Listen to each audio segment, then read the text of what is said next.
It's a huge pleasure to be here. Thank you very much for the invitation. Thank you very much for the kind introduction, Ahmed. Yes, indeed, the wall didn't exist at that time, but yeah, it didn't work out also because of the wall. So I'm really happy to be here because, I mean, entrepreneurship is full of failures. Entrepreneurship is also something very close to my heart. I truly believe that entrepreneurship is a viable career path, same as any other job that should be considered by anybody looking for a job. So if out of all these sessions tonight, one person or somebody joins a startup or starts a startup, I think that would be just fantastic. And of course, it needs to be said that it's full of failures, it's difficult, there is a dark side to being an entrepreneur. There's a lot of stress, there's a lot of uncertainty, there are no guarantees, and it can be pretty lonely, pretty difficult. So I would like to share a couple of stories of how Beekeeper got through those moments. Beekeeper is actually the product of 3 different, you can call them companies, products, business models that ultimately failed. So I would like to share with you some of those 3 failures, basically. Before doing that, just a very quick word on myself. Yes, as they said, I'm originally from Mexico, so I was born and raised in Mexico City, where I lived the first 19 years of my life. Then I moved to beautiful Zurich, which I fell completely in love with. I was also at ETH, just like probably most of you. A couple of years ago, I studied chemical engineering. It will sound very nerdy, but I absolutely loved it.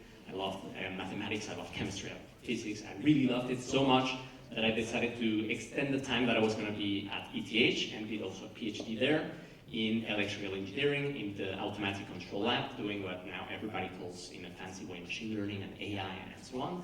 It was super exciting. And then I went to Accenture to do a couple of years there, so IT strategy consulting and all that fancy stuff. And that's roughly where the story starts that I would like to share with you today. That really ultimately brought Beekeeper to what it is. Maybe just a quick refresher, hands up, who knows about Beekeeper, who has heard about it before or not? Great. Woo! Very cool. So then I think I will maybe skip the intro to Beekeeper, but in general, for those of you who haven't heard about it, at Beekeeper we believe in the potential of every single employee, especially those that are not sitting behind a PC or a desk like probably most of us working on a laptop, and those that are in front of the customer doing the hard work, what we call the non-desk workers, the ones that are also mostly forgotten when it comes to information flow within the company, to giving them a voice. And we really believe that by giving them simple, easy technology, one can unlock a lot of potential for the company and improve at the same time their lives. So that is our big mission. It all sounds so articulate, so good pitch, but it wasn't actually like that at all at the beginning. So I would like to share with you how we actually got to that point, how it actually all began together with some of my co-founders.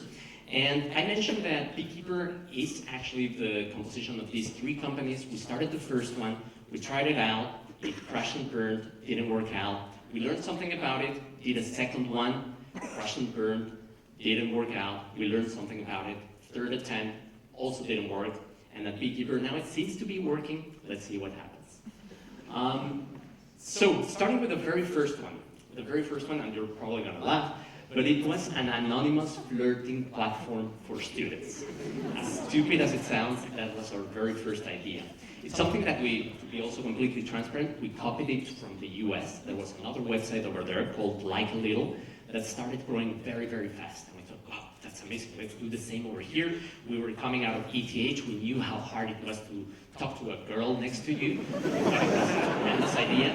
And we built it over the weekends, after work, we launched it, we got a couple of users there, and we built an amazing pitch deck, a PowerPoint presentation, and we went to VentureKick. Some of you might know VentureKick. It's this competition where you get first $10,000 or francs, then 20,000, and if you make it to the 3rd round, you get 100,000.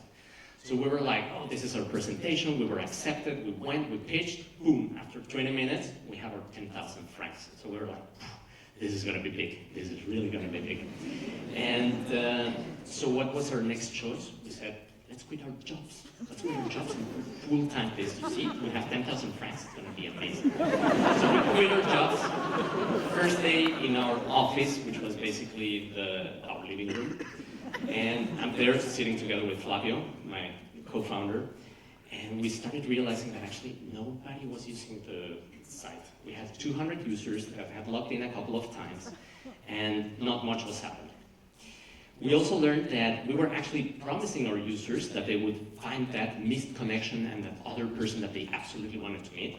And of course, nobody had met one person. So we're like, oh my God, this is not working. And saying that it's an anonymous flirting platform, it just sounded too dodgy. So we said, okay, we had like, each one of us saved a little bit of money, enough to survive 12 months. What do we do? So day one, already we started thinking, maybe we should do something different or something else. And that was really the very first already fuck-up that we had, which was Bleakly. And what we learned from it was that it's not necessarily important to fall in love with the idea, but to really focus on the user. So we said, okay, let's focus on the user and do something really good for the users. And we realized that the users on Bleakly, some of the ones that had posted something like, oh, I saw you in the cafeteria and I would love to go get a coffee with you, there would be some other random person that would jump in and say, oh, that's okay, you should just go and talk to her, it will be fine. And then they started just chatting about it all the time. And that was basically the next iteration that we did. We said, okay, let's focus only on that part. And we created what was called Spokel, from speak and local. It was like a location-based chatting app to connect users that spend a lot of time in the same localities. There have been already a couple of other attempts to do that. There was a bit of the anonymity factor there, which made it a little bit, let's say, more spicy. And if you read the conversations, they were really funny. And so instead of having like 200 users, we started having 5,000 and then 8,000 and 12,000. I think at the peak we were maybe at 15,000 users every month there. They were spending a lot of time on the platform, anywhere between 30 to 40 minutes a day in the platform, so we were stealing a lot of their studying time. And we started doing some money. So we started selling online ads. We said, okay, people seem to like it, the users are really liking it. Let's make some money. So we went to the big companies like SBB, Swisscom, UBS, and we started just saying, hey, we have this new amazing platform, all the students love it, don't you want to be present in there? And we started making some money with it. We also did all sorts of crazy stuff to bring people on board, because the more people we had, the more money we could charge to the companies and say, look, now we have 10,000, now you pay double so much, and so on, until the point where we realized that actually that we were doing was just simply not scalable. We had to invest so much time and so much money to acquire users into the platform. We didn't get to this nirvana of virality where users just spread like wildfire and they come into your platform and it's all amazing. That wasn't just happening. So we said, it's just way too expensive. We have to go on campus. We have to put flyers and posters and make people aware. We know once they're in, they cannot really like it and they stay very long, but it just takes a lot of effort. And that was actually our second fuck-up of what was basically the second company, Spokel. At the time we had already incorporated, time was already running. Out of the 12 months we had time, we had already burned 9 months, so we had only 3 more months. And we were just not making enough money to actually pay the bills. Instead of 2 people, we were 4 at that time. And time was actually starting to really be of pressure. That's when the sleepless nights comes, that's when it gets stressful. And then at that time, we actually did 2 things. One of them was to listen better to the customers that we were actually selling into, because they started asking us like, your platform is really nice. Would it be possible to use it for some other purpose, like connecting these customers or this group of employees and so on? We're like, I don't know. What would be your budget? And so like, maybe 30, 50,000. Man, that's like 5 times what they're paying for the online advertising. So of course, let's do it. We took the money and we started trying that out. And on the other hand, we also did some projects on the side, some consulting gigs. Both Flavio and I have been, Flavio at ETH Juniors, I have been at Accenture. And so we started earning some money with that just to buy ourselves some time to be able to continue to learn and see if this was gonna work at all. So that's where we learned basically this other lesson, that it's really important to focus on the user and do something that they want, but it's equally important to have somebody that pays and that pays something for what you're doing. So we started really getting into the motion of saying, okay, since people seem to be so interested in communities, let's try that out. And that worked a little bit better. I'm actually seeing here we have Marian and Roland from ETH. That was one of the communities that we sold to them. Thank you very much. That was super supportive. A big round of applause for them. Thank you. But we started really trying out to sell communities to anybody that could remotely use a community. So we went to SBB and we told them, look, you can have a community for people that travel on the same trains. You can have a community to the post of people that collect stamps. You can have a UBS, a community about investors, or anything was a community, no matter what. And that was actually our third mistake. The mistake was basically we're trying to do everything and all the types of communities. At that time, our third co-founder, called Andreas Lotos, I think the first year he joined, he was only repeating one word the whole time. Focus, focus, focus.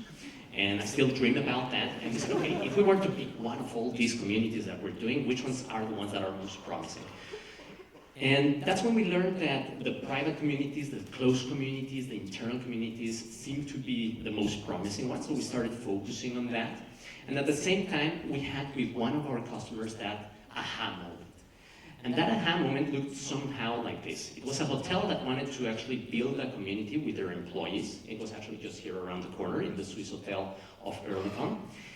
And we started realizing, wow, these people don't even have email addresses, so how are we going to let them in?